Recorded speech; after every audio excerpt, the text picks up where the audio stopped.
जय जगन्नाथ जय माँ समली। नमस्कार बंधुगण, आज यही वीडियो रे जानिबा कन्या राशि मानकर व्यक्ति विशेष 2024 मसीहा नवेम्बर मासर मासिक राशिफल विषय रे। मासिक राशिफल ग्रह मानकर स्थिति और चलन को नहीं आधारित। ग्रह मानकर स्थिति और चलन आम जीवन रे बहुत प्रभाव पकाई थाए, जहा फल रे केबे सुख आसी थाए तो केबे दुख मध्य माड़ी आसी थाए। तो बंधुगण, आमे जानिबा 2024 मसीहा नवेम्बर मासरे ग्रह मानकर स्थिति और चलन कन्या राशि मानकर पाई किपरि फलप्रद करिवो। आपण मानकर पारिवारिक जीवन, गृहस्थी जीवन, प्रेम क्षेत्र, आर्थिक क्षेत्र एवं स्वास्थ्य क्षेत्र किपरि रहिबो और यार उपाय कौन ताहा आमे एही वीडियो माध्यम रे जानिबा। वीडियो को बिना स्किप करी शेष पर्यंत निश्चित भाव में देखिए।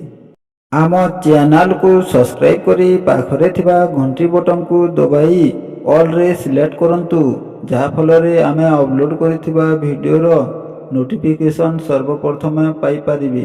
तो चलंतु बंधुगण, जानिबा कन्या राशि मानकर मासिक राशिफल विषय रे। नवेम्बर 2024 रे प्रमुख ग्रह मानकर स्थिति विषय रे कहिबाकू गले, सप्तम घरे बसिथिबा राहुंक स्थिति अनुकूल विवेचित हेबो नाही, किंतु नवम घरे बसिथिबा बृहस्पति आपणको सकारात्मक फलाफल देई पारे। शनि पंचम एवं षष्ठ घरर प्रभु भाव रे आपणकर षष्ठ घरे उपस्थित रहिबे, जाहाकू अनुकूल कहा जाई पारे। एही समय रे केतु प्रथम घरे बसिबे, तथापि शनि एवं बृहस्पति एही व्यक्ति को अपार लाभ करिवे। किंतु आपणकर छायाग्रह राहु एवं केतु केवल एही मास नुहे, वर्ष सारा एक अनुकूल अवस्था रे रहिबे। नवेम्बर 2024 रे शनि को स्थिति कैरियर पाई दायी ग्रह हेबे, कारण शनि आपणक षष्ठ घरे उपस्थित रहिबे।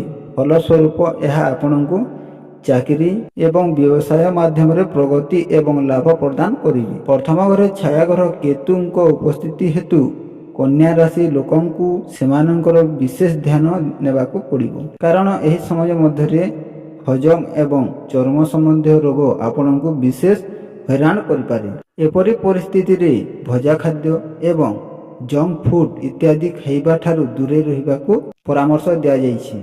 मोट उपरे नवेम्बर 2024 रो एही मास आपणको स्वास्थ्य दृष्टिरू हाराहारी फल देई पारे। यह व्यतीत आपणक ओजन वृद्धि समस्यार मध्य सम्मुखीन होई पारंती, जहा आपणक अयथा खाद्य खाइबा जोगु होई पारे।